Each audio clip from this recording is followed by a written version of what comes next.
새날을 여는 새벽 말씀 나눔입니다. 오늘은 2025년 1월 8일 수요일이고 말씀을 전하는 저는 강민 목사입니다. 오늘 우리 함께 나눌 말씀은 마태복음 12장 22절로부터 37절까지 말씀입니다. 그때에 귀신 들려 눈 멀고 말 못하는 사람을 데리고 왔거늘 예수께서 고쳐주심에 그 말 못하는 사람이 말하여 보게 된지라. 무리가 다 놀라 이르되 이는 다윗의 자손이 아니냐 하니 바리새인들은 듣고 이르되 이가 귀신의 왕 바알세불을 힘입지 않고는 귀신을 쫓아내지 못하느니라 하거늘 예수께서 그들의 생각을 아시고 이르시되 스스로 분쟁하는 나라마다 황폐하여질 것이요 스스로 분쟁하는 동네나 집마다 서지 못하리라. 만일 사탄이 사탄을 쫓아내면 스스로 분쟁하는 것이니 그리하고야 어떻게 그의 나라가 서겠느냐. 또 내가 바알세불을 힘입어 귀신을 쫓아내면 너희의 아들들은 누구를 힘입어 쫓아내느냐. 그러므로 그들이 너희의 재판관이 되리라. 그러나 내가 하나님의 성령을 힘입어 귀신을 쫓아내는 것이면 하나님의 나라가 이미 너희에게 임하였느니라. 사람이 먼저 강한 자를 결박하지 않고서야 어떻게 그 강한 자의 집에 들어가 그 세간을 강탈하겠느냐. 결박한 후에야 그 집을 강탈하리라. 나와 함께하지 아니하는 자는 나를 반대하는 자요 나와 함께 모으지 아니하는 자는 해치는 자니라. 그러므로 내가 너희에게 이르노니 사람에 대한 모든 죄와 모독은 사하심을 얻되 성령을 모독하는 것은 사하심을 얻지 못하겠고 또 누구든지 말로 인자를 거역하면 사하심을 얻되 누구든지 말로 성령을 거역하면 이 세상과 오는 세상에서도 사하심을 얻지 못하리라. 나무도 좋고 열매도 좋다 하든지 나무도 좋지 않고 열매도 좋지 않다 하든지 하라. 그 열매로 나무를 아느니라. 독사의 자식들아 너희는 악하니 어떻게 선한 말을 할 수 있느냐. 이는 마음에 가득한 것을 입으로 말함이라. 선한 사람은 그 쌓은 선에서 선한 것을 내고 악한 사람은 그 쌓은 악에서 악한 것을 내느니라. 내가 너희에게 이르노니 사람이 무슨 무익한 말을 하든지 심판날에 이에 대하여 신문을 받으리니 내 말로 의롭다함을 받고 내 말로 정직함을 받으리라. 마태복음 12장 22절로부터 37절까지 말씀입니다. 우리가 종종 오해하고 착각하는 것 중에 하나가 예수님께서 성경에서 행하신 이적과 기적 같은 것들이 꼭 우리 기독교에만 있는 것처럼 여긴다라는 겁니다. 예수님께서 병자를 치유하시고 귀신을 쫓아내시고 하는 그런 이적들은 다 이런 류의 기적은 우리 기독교 것이다 라고 생각하는 것, 그게 오해입니다. 사실 많은 종교는 그 종교가 믿는 이들이 경험한 기적과 이적을 함께 고백하고 있습니다. 우리는 같은 그리스도인들이 경험한 기적의 경험을 나누지만 불교인들은 불교 나름의 이적과 기적의 이야기를 나누고요. 이슬람을 믿는 사람들은 알라를 믿는 사람들 자신들이 겪은 기적과 이적의 경험들을 나눕니다. 따라서 종종 그들의 간증을 들어보면 우리가 경험한 이적과 기적 이상의 놀라운 것들을 경험하고 있음을 보게 됩니다. 혹시 기억하실지 모르지만 우리나라 삼국유사 신라 법흥왕이 불교를 공인하였는데 그 과정에 있어 불교가 신라에 공인되는 결정적 계기가 된 사건이 하나 있습니다. 바로 이차돈이라는 사람의 순교입니다.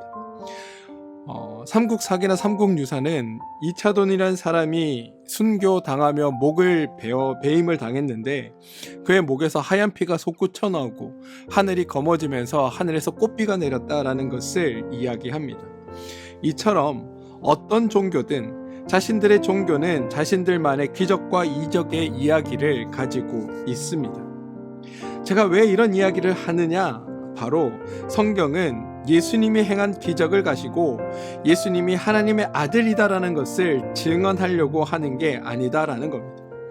우리는 말씀을 읽으며 어떤 기적과 이적의 사건이 일어나면 거기에 집중합니다. 아니, 그것만 봅니다. 그러면서 내 삶에도 이런 일들이 일어나기를 바라며 소망합니다. 그리고 그것과 비슷한 경험을 해야 꼭 내가 어떠한 신앙의 놀라운 체험을 통해 어떤 신앙의 정점에 선 것처럼 생각하고 말합니다. 그런데 여러분, 그렇지 않습니다.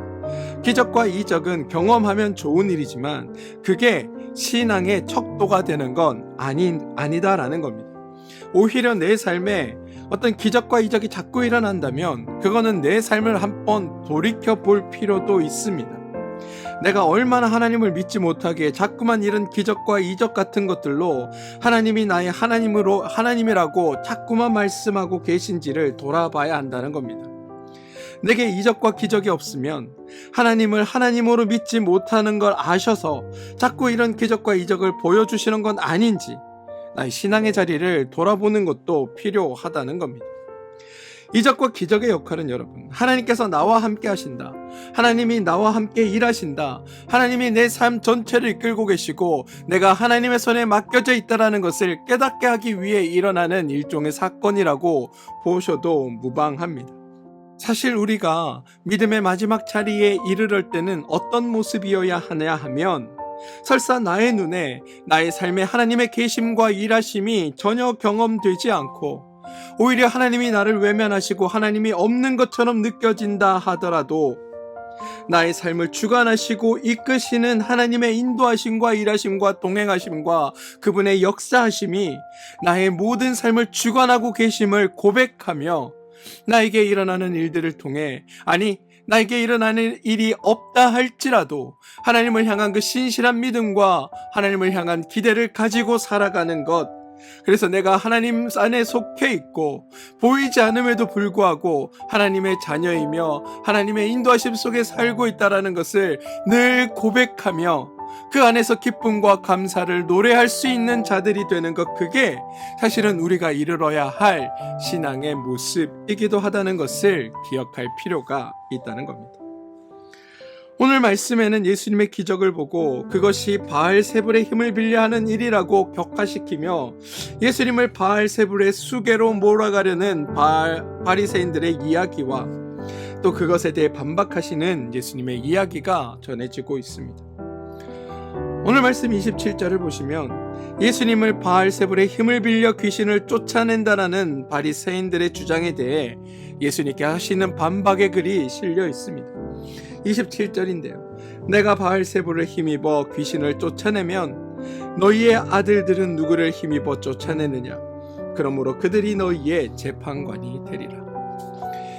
예수님이 계시던 당시 여러분, 예수님만 귀신을 쫓아내셨던 것은 아닙니다. 당시 귀신을 쫓아내는 일은 예수님도 하셨지만 예수님 이전에도 있었던 일이고, 예수님께서 활동하시던 그 시대에도 예수님 말고 귀신을 쫓아내고 병자들을 치유했던 사람들에 대한 기록이 있습니다. 그러면 귀신 들린 자를 쫓아내는 일을 누가 했느냐?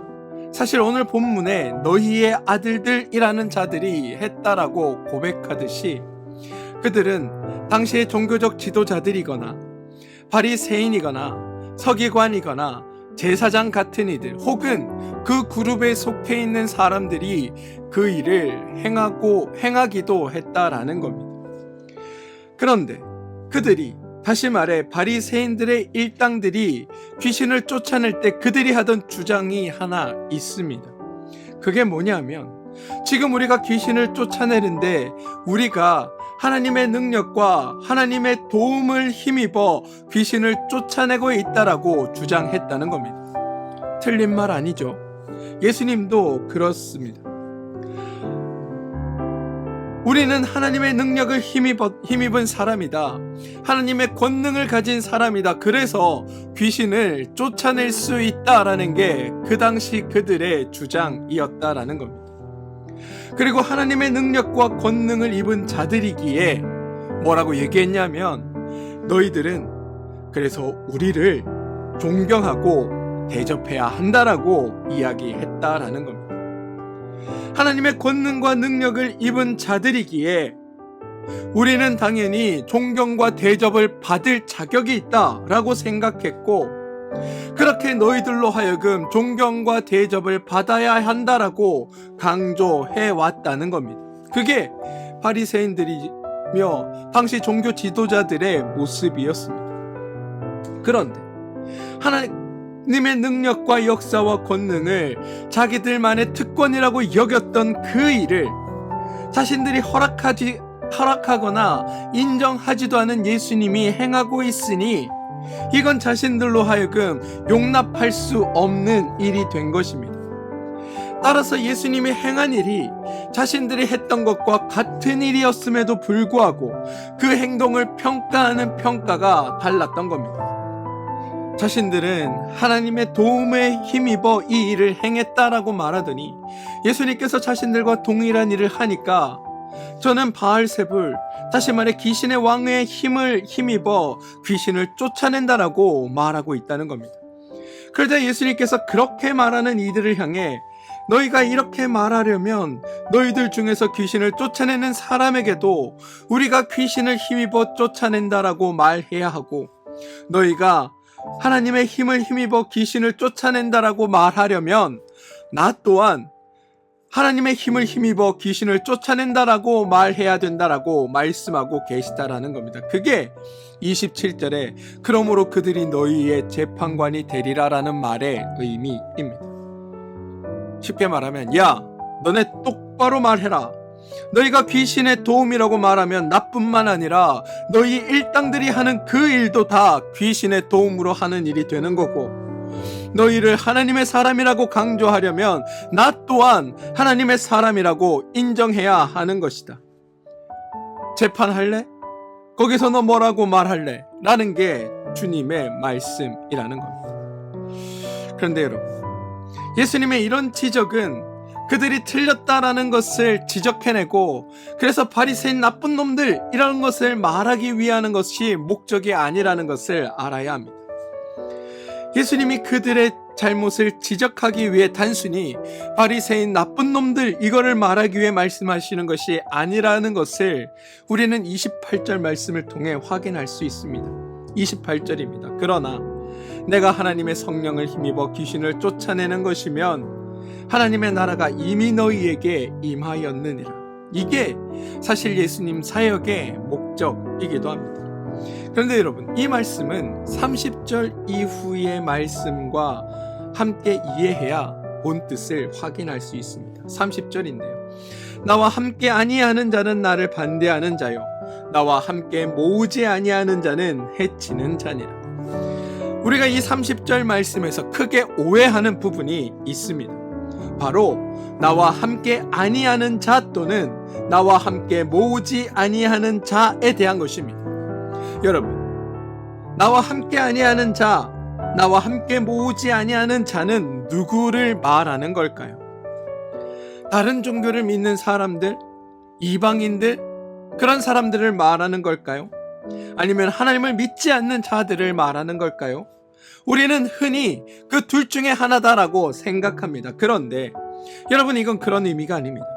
여기서 말하는 나와 함께 아니하는 자, 나와 함께 모으지 아니하는 자는 바로 우리 인간 전체를 말하는 것이 아니라 결론부터 말씀드리면 바로 사단, 우리가 마귀, 사탄이라고 부르는 바로 그것들입니다. 여러분, 예수님의 말씀에 근거하면 예수님 당시의 사람들, 이 말씀을 들을 때의 사람들은 죄인이라는 상태에 놓여 있습니다. 왜냐하면 아직 예수님의 십자가와 부활을 통한 온전한 구원이 그들 가운데 이루어지지 않았기 때문입니다. 이걸 이해하셔야 됩니다. 지금 그 과정을 향해 가는 중입니다. 따라서 구속받고 구원받은 인간이 아니라 아직은 죄인인 채로 죄 가운데 놓여있는 사람들이 지금 말씀을 듣고 있는 이들의 상황이라는 겁니다. 따라서 이들을 향한 다른 표현으로 죄의 자녀들, 죄의 종, 죄 가운데 있는 자, 사탄에 매여 있는 자가 바로 예수님 시대의 사람들의 상태라는 겁니다. 지금 이들은 죄인이고 사탄에 매여 있습니다. 그렇다면 이들 중 예수님과 함께하는 자가 있을까요? 없습니다. 지금 예수님의 공생의 당시 의로운 일은 오직 예수님 한 분밖에 없는 겁니다. 죄 없으신 이는 예수님밖에 없는 겁니다. 나머지는 다 죄인이고 다 사탄에 매여 있는 자들입니다. 그래서 예수님과 함께하는 자는 없습니다. 우리가 오해하는 까닭은 예수님과 함께하여 예수를 지지하는 자가 있고 예수님과 함께 모으지 아니하는 예수님의 반대자가 있구나라고 두 종류의 부류가 있는 줄로 착각하기 때문입니다. 그런데 말씀이 선포되는 이 당시는 그런 것은 존재하지 않습니다. 다 예수님의 적대자이자 예수님의 반대에 서 있는 자고, 오직 예수님만이 죄 없으시고 홀로 의로우신 분으로 존재하고 있다는 겁니다. 이걸 혼돈해서는 안 됩니다. 지금 사람들 중에 예수님을 찬성하는 자가 단 한 사람도 없습니다. 모든 사람은 예수님과 함께하지 아니하는 자로 예수님을 반대하는 자고, 예수님과 함께 모으지 아니하는 자, 그가 바로 모든 사람들입니다. 문제는 그 모든 사람들이 자기가 사단의 죄에 매여 있다라는 사실조차 모르고 있다는 겁니다. 자신들이 모두 다 하나님의 대적자라는 자리에 처해 있는데 그것을 모르고 있다라는 게 이들의 상황입니다. 그런데 성경에서 하나님이 그런 우리들을 향해 대적자라고 하여 우리를 몰아세우지 않고 계시다라는 겁니다. 하나님 보시기에 여러분, 언제나 우리 인간은 사단에게 잡혀있는 불쌍한 자들, 예수님이 구원하셔야만 하는 하나님의 백성입니다. 그래서 예수님은 우리를 예수님의 적으로, 비록 그런 상태에 놓여 있다 하더라도 우리를 그런 적으로 상대하신 적이 없으신 겁니다. 만약 30절에 예수님의 반대편에 서 있는 것이 우리라면, 그래서 주님이 우리를 정죄하시는 거라면 31절과 32절 말씀에 따라 우리는 구원받을 수 없게 됩니다. 그러므로 내가 너에게 이르노니 사람에 대한 모든 죄와 모독은 사하심을 얻되 성령을 모독하는 것은 사하심을 얻지 못하겠고, 또 누구든지 인자를 거역하면 사하심을 얻되 누구든지 말로 성령을 거역하면 이 세상과 오는 세상에도 사하심을 얻지 못하리라. 보십시오 여러분, 만약 30절에 30절의 그 대상이 사단이 아니라 우리라면, 사람이라면, 죄인이 성령을 모독하고 죄인이 성령을 거역할 때 그런 사람은 절대로 이 세상과 오는 세상에서 사함을 받지 못한다. 그렇다면 우리 중에 구원받을 수 있는 자는 단 한 명도 없다는 겁니다. 그런데 여러분, 그런 저와 우리는 구원받지 않았습니까? 우리 모두 다 구원받은 존재 아닙니까? 모든 사람이 죄에 사로잡히고 사단에 매여 있지만, 그래서 예수님을 거부하고 성령을 모독하고 있지만, 주님은 우리를 적대시하거나 인간을 적대자로 삼는 것이 아니라 하나님은 그 행동을, 우리의 그러한 일에도 불구하고 우리를 죄인이다, 악하다 여기지 아니하시고 그 모든 역사를 이건 너희들이 사단에 매여 있기 때문이다, 죄에 매여 있기 때문이다라며 사단의 역사, 죄의 역사로 보고 계시다라는 겁니다. 그래서 30절에서 예수님의 반대자들이 인간이 아니라 사단이라고 말씀드리는 겁니다. 그리고 31절, 32절에서 성령을 모독하고 거역하는 모든 것들은 사단이며, 이 세상과 오는 세상에도 사심을 얻지 못하는 존재들, 그들이 바로 사단이라고 말씀드리는 겁니다. 그렇습니다 여러분, 하나님 앞에 우리는 하나님의 백성입니다. 자유와 평화와 안식을 누려야 할 하나님의 백성이 바로 저와 여러분입니다. 하나님은 하나님의 백성을 보며 지금 너희들이 죄에 잡혀 있다라고 보고 계십니다. 그래서 하나님이 보시기에 우리는 항상 구원받아야 할 하나님의 구원의 대상이며, 은혜 받아야 할 은혜의 대상이고, 추수되어야 할 알곡이 되는 겁니다. 하나님은 우리가 하나님을 알지 못해서 하나님을 부인하고 모욕하고 배반하는 그 모든 행동을 우리의 행동이라고, 우리의 죄라고, 우리를 향해 그 모든 것들의 책임을 돌리시는 것이 아니라, 너희들이 죄에 사로잡혀 있어 그렇구나, 너희가 사단에 매여 있어 그렇구나라고 말씀하시며 죄와 사단의 일들로 엮어 가신다라는 겁니다. 따라서 저와 여러분은 아무도 이 세상에서 혹은 오는 세상에서 사심을 얻지 못하는 존재가 아니라 도리어 하나님의 성령에 힘입어 사함받을 존재, 구원받을 존재, 하나님 나라의 백성들 존재, 하나님을 아버지라고 부르는 하나님의 아들, 딸 된 존재로 하나님이 우리를 삼아주십니다.